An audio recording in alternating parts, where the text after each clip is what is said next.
Estamos nuevamente en este espacio de tiempo con Dios, un espacio para buscar la presencia de Dios, buscar la dirección del Señor a través de reflexionar en su palabra, meditar en ella y de esta manera pues conducirnos en relación a la perfecta voluntad del Señor. Reciban un saludo, mi nombre es Eric Mantilla, soy pastor del Templo Nuevo Pacto en la ciudad de Chihuahua y el día de hoy vamos a estar meditando en el libro de Génesis capítulo número 41, versículos 17 al 31. Vamos a ver esta porción de la escritura, a ver qué es lo que el Señor nos habla a través de ella. Génesis 41, 17 al 31. Entonces Faraón dijo a José: En mi sueño me parecía que estaba a la orilla del río, y que del río subían 7 vacas de gruesas carnes y hermosa apariencia que pacían en el prado, y que otras 7 vacas subían después de ellas, flacas y de muy feo aspecto, tan extenuadas que no he visto otras semejantes en fealdad en toda la tierra de Egipto. Y las vacas flacas y feas devoraban a las 7 primeras vacas gordas, y éstas entraban en sus entrañas, mas no se conocía que hubiesen entrado, porque la apariencia de las flacas era aún mala, como al principio, y yo desperté. Vi también soñando que 7 espigas crecían en una misma caña, llenas y hermosas, y que otras 7 espigas menudas, marchitas, abatidas del viento solano, crecían después de ellas. Y las espigas menudas devoraban a las 7 espigas hermosas. Y lo he dicho a los magos, mas no hay quien me lo interprete. Entonces respondió José a Faraón: El sueño de Faraón es uno mismo. Dios ha mostrado a Faraón lo que va a hacer. Las 7 vacas hermosas 7 años son, y las espigas hermosas son 7 años. El sueño es uno mismo. También las 7 vacas flacas y feas que subían tras ellas son 7 años. Y las 7 espigas menudas y marchitas del viento solano, 7 años serán de hambre. Esto es lo que respondo a Faraón.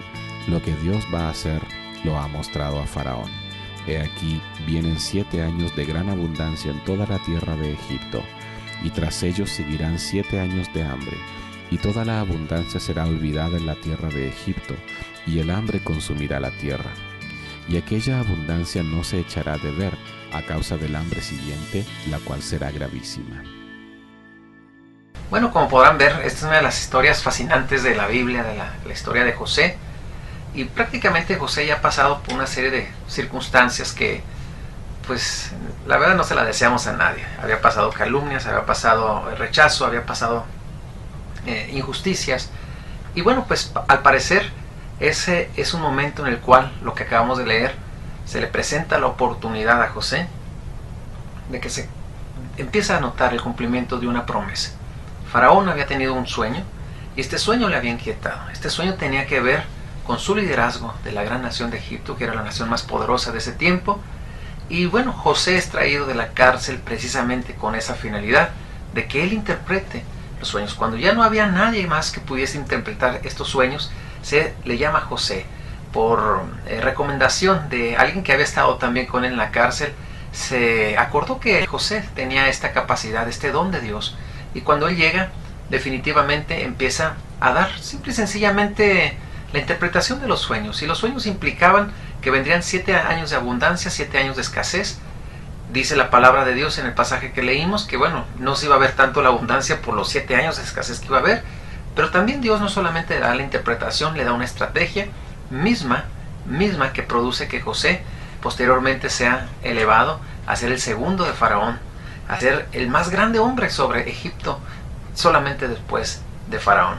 Y bueno, pues aquí podemos ver cómo simple y sencillamente Dios levanta nuestras cabezas, cómo simple y sencillamente cuando nosotros hacemos la voluntad de Dios, cuando nosotros nos metemos en la sintonía de Dios y caminamos en torno a su voluntad, Dios no es malo, Dios sabrá lo necesario, Dios en su debido tiempo proveerá lo necesario para cumplir su propósito en nosotros, y a nosotros nos conviene la voluntad de Dios, que recuerda que dice la palabra de Dios que es agradable y perfecta. Es buena para nosotros, pero también nos va a gustar. Bueno, en este punto podemos ver que llegaba el momento en el cual Dios estaba levantando y cumpliendo la promesa del Señor, y esto nos habla de la esperanza que nosotros debemos de tener en Dios. Nosotros tenemos que saber esperar el tiempo, porque tal vez nosotros nos podemos desesperar, porque tal vez nosotros queremos hacer una pequeña ayudadita a Dios para que se cumpla su propósito en nosotros, pero Es cierto, sin ser pasivos, nosotros tenemos que, pues, cumplir su deseo. Y en este caso, recordaremos, él primeramente fue rechazado por sus hermanos porque él era un buen hijo. Él estaba haciendo algo que Dios manda, ser un buen hijo que honra a sus padres.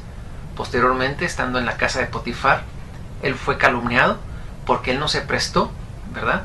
No se prestó a ese coqueteo que le hacía la esposa de Potifar, y él le decía, bueno, pues ¿cómo voy a deshonrar a mi jefe o a mi patrón o a mi amo, como se mencionaba en ese tiempo? Pero mucho menos a deshonrar a Dios.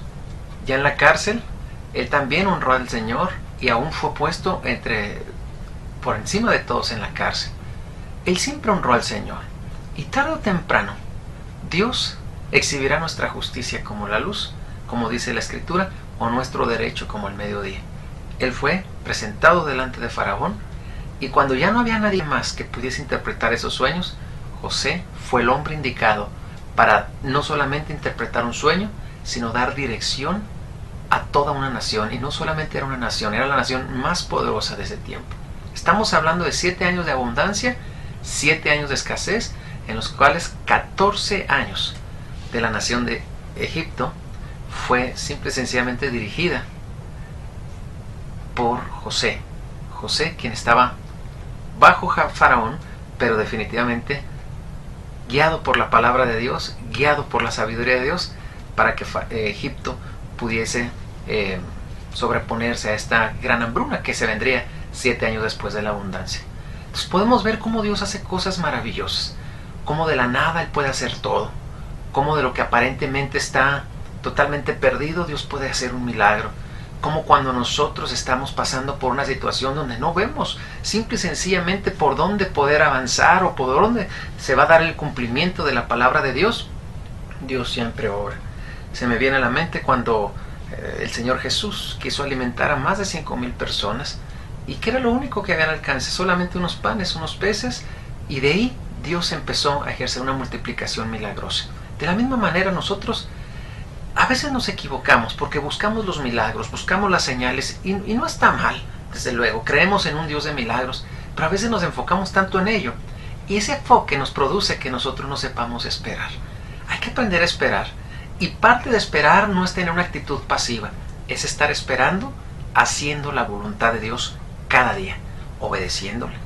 Por ejemplo, en nuestro contexto actual, pudiéramos decir, bueno, yo voy a esperar en Dios para que Dios me levante, pero aquí me voy a quedar yendo el domingo a la iglesia, sentándome en el lugar. No, vamos a continuar, vamos a trascender, vamos a actuar, vamos a cumplir el deseo de Dios, lo que Él quiere para nosotros, esperando que Dios tarde o temprano va a seguir cumpliendo su propósito y va a levantar nuestra cabeza.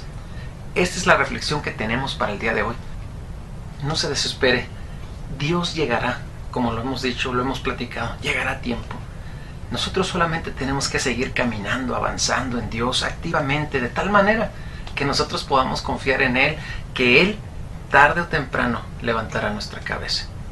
Nuestra misión entonces es estar dispuestos para ser usados por Él. Este es el deseo del corazón del Señor. Y a mí me gustaría ir terminando con una oración. Y esta reflexión, bueno, para mí es muy motivante. La vida de José es muy motivante porque nos habla de alcanzar los sueños, nos habla de alcanzar los logros que podemos tener en un futuro, simple y sencillamente cuando nosotros encomendamos nuestra vida al Señor. Oremos en esta ocasión. Padre bueno, en el nombre de Jesús, aquí estamos delante de ti, rogándote y pidiéndote que tú sigas obrando y manifestándote con poder. Obra de una forma sobrenatural y bendice, Señor, nuestras vidas para que nosotros podamos seguir caminando en ti. En el nombre poderoso de Jesús seguimos en ti, Señor, caminando en torno a tu voluntad, y permítenos, Señor, que esta cabeza, Señor, pueda ser levantada por ti. En el nombre de Jesús. Gracias, Señor, porque tú eres nuestro todo. Amén. Amén. Bueno, no nos queda más que agradecer el que haya estado con nosotros, y bueno, pues vamos a seguir adelante en Dios, esperando en Dios, sabiendo que Él tarde o temprano levantará nuestra cabeza. Que Dios le bendiga y que tenga un excelente día.